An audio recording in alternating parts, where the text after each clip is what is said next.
Welcome everyone to another Rise of Kingdoms video. This is Dragothian here, and today we're going to be doing something a little bit interesting. We're going to be maxing 2 of the best legendary commanders in the game on a single video. I hope you're going to enjoy this. This has been a long time coming. Just got the one up in front of you, Edward, ready to rock and roll. He's got his 81, only need 80, still got the extra one, why not? We're going to max this last skill and get the expertise for Edward. He's going to be one of the best commanders in the game, and really when it boils down to is what he's going to be really effective at is he is going to be one of the best ralliers in the game. That's why I got him. I'm one of the leaders of a lot of the different things that we're doing in the kingdom, so I wanted to make sure I had one of the best ralliers in the game to back that up. Then we're going to also max out Saladin. So we're going to max out 2 really solid commanders on this video. I hope you're going to enjoy. So let's go ahead and do this one first. I've been waiting about a day to do it. I got the wheel and got the 100th chest or so to go ahead and get those last few sculptures that I needed. And that's what we're going to do right now. That's the 5th skill. That's the 5th level of the 4th skill. And that will unlock, yes, the expertise. Woo! There we go. Expertise attained. All or nothing. Increases normal attack and counterattack damage by 50% for 2 seconds after using a skill. I'm so glad they changed and fixed the text on that expertise. Let's quickly run through the skills really quick. I'm going to do a mastery guide on Edward. I'm going to do a mastery guide on Saladin. But I wanted to make a quick just grand opening of these 2 commanders, because it's not every day you get to see 2 legendaries getting maxed from the same video, for one, but 2, these are 2 really good ones that I've been working hard on for you guys. So I want to make sure you guys get the full experience and the full exposure of what that means. So really quickly, I'll run through these skills. Then we'll hop over to Saladin. We'll do the same thing. And then from there, we will roll on. So Archer's Honor, that's the first skill. That's obviously the one that makes Edward so potent.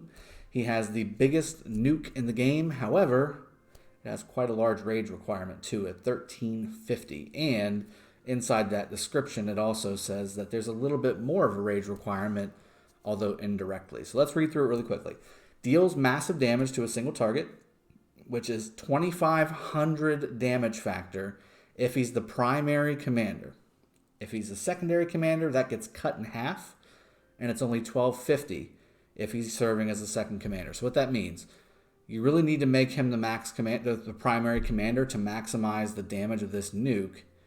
If you don't, it'll take the normal rage requirement of whatever primary commander you start him with, but you're cutting his damage to the point where he's not even really a legendary at that point. I mean, you have epics that are right there from a damage factor perspective, and even the most basic of legendary commanders usually start out around 1400. So a little bit less than normal. And also, when you think about it too, once used, will reduce the rage of Edward's troops by 300. That's also a problem.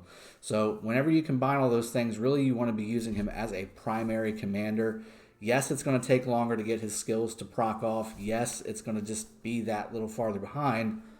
But when it does, and especially if you pair him up with a YSG, with an El Cid, with some other type of rage-generating commanders like, I don't know, Sun Tzu. And again, YSG is one of the best for that too, with that second skill that he's got that generates rage non-stop.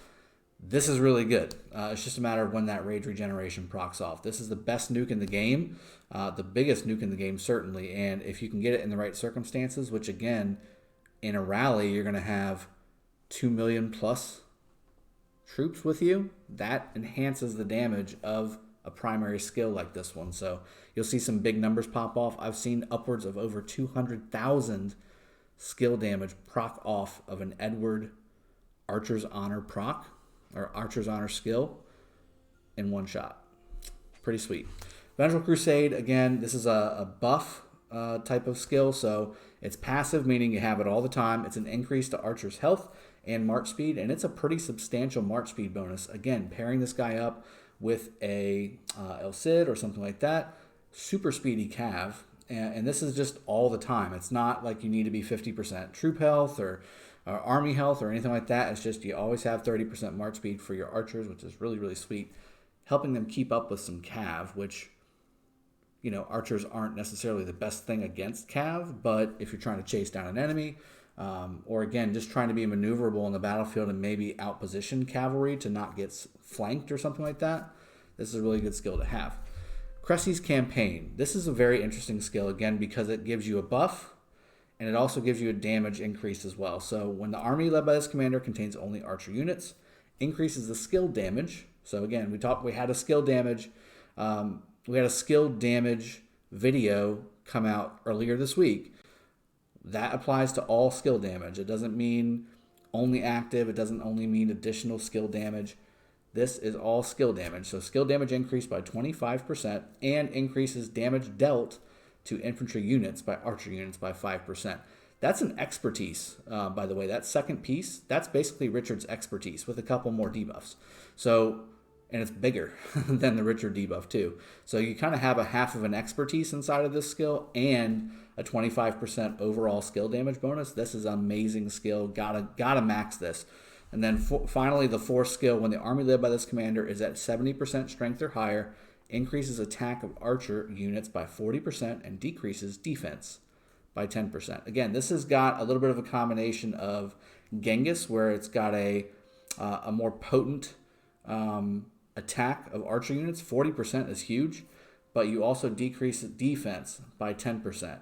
So you're losing a little bit of survivability, but you're gaining massive damage. Again, you're not getting this guy right here to be tanky. You're not getting this guy right here to be just the most survivable thing on the battlefield.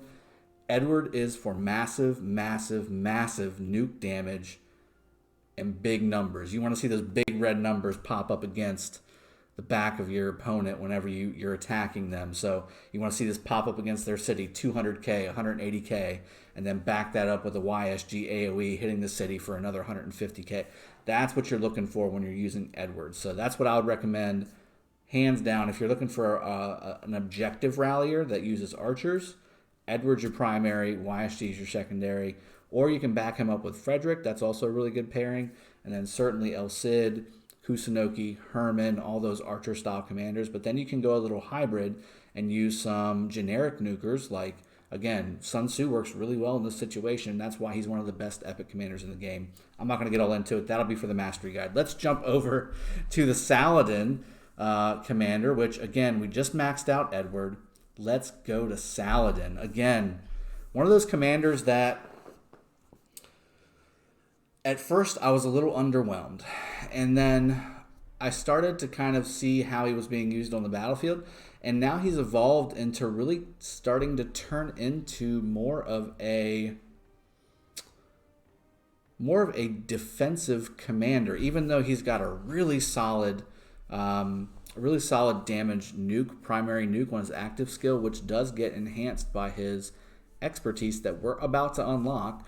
But then also he's got some really good just generic bonuses with that second skill, and then that third skill is really what makes Saladin one of the best cavalry commanders in the game, having that skill damage taken reduction of 30% and a counterattack damage taken reduction of 20% in combination of a healing effect reduction from the active skill in the primary, and then finally enhancing all those things with the expertise.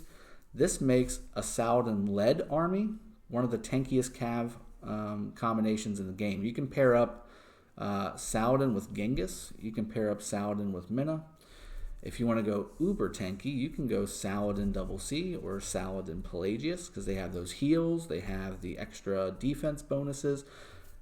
Double C has a little bit of a defense debuff, but overall, I think the heal kind of outweighs that. And then the extra nuke damage from Double C. There's so many different combinations. You can go Saladin primary, or you can do him secondary. Have Genghis primary with Saladin secondary. Not quite as tanky, but still does a ton of damage and has all those three skills that give those skill damage taken reduction, the healing reduction against your opponent, march speed reduction, cavalry defense attack bonuses. I mean, just all over the place, just upgrades, upgrades, upgrades. So one of the best commanders in the game. You gotta have him. If you're really investing into this game, this is one of the commanders that you really want to put some emphasis into, especially if you are a cavalry-based army or a nuking-based army, like skill damage. You want to have a Saladin. So let's go ahead and do the upgrade again. Months of work in one button press. There we go. There's the last level of the 4 skill, increasing damage dealt to cities and garrisons by 15%, again, making him an excellent rallier. Also, Saladin's army is unable to plunder resources. That's a downside. I love me some resources. I love some gold. My troops eat gold for breakfast, lunch, and dinner, and then maybe some snacks in between. They heart some gold. So that's going to be unfortunate whenever I'm doing some rallying, especially for plundering. Saladin's not my guy. I will definitely have to be using something different because I need those resources. That being said, there's the expertise. Yes, that's exactly what we need to be doing. Praise the creator. Praise the creator. We're unlocking and expertising two legendary commanders on one video. Praise the creator. So deals direct damage, basically enhancing the main nuke here to 1700 damage factor instead of 1400, and then also reducing the target march speed by 50% and decreasing the healing effects received by 50%. Again, basically enhancing the original skill of Saladin, which is this guy right here. Praise the creator again. They just enhanced it. Upgrading those damages, upgrading the march speed reduction, and then also upgrading the healing effect reduction as well. That in combination with this puppy right here, Bond of Fate, one of the best combos in the game from a cavalry standpoint, and then also, again, adding in those extra 20% bonuses to attack and defense. And march speed is always nice for Cav. And then finally, if you're going to rally, why not have 15% extra damage dealt to city garrisons? That's the way to go.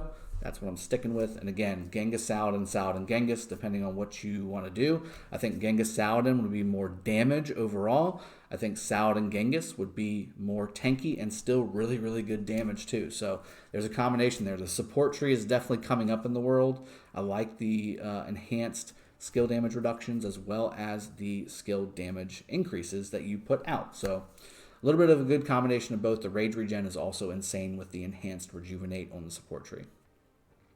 I hope you guys have all enjoyed this. I just wanted to make this a quick video on 2 maxing legendary commanders that I plan on putting to very good use on the battlefield in Ark of Osiris, in Osiris League, and certainly in KVK when the time comes as well. So with that being said, you guys out right here, Dragothians out. I'm going to go ahead and see y'all next time. Another talent build is going to be coming very, very soon. Also, obviously, I've done a little bit of an upgrade on the channel here too. I'm going to be doing even more as the coming videos kind of come out. I want to know what y'all think. Please comment in the comment section below.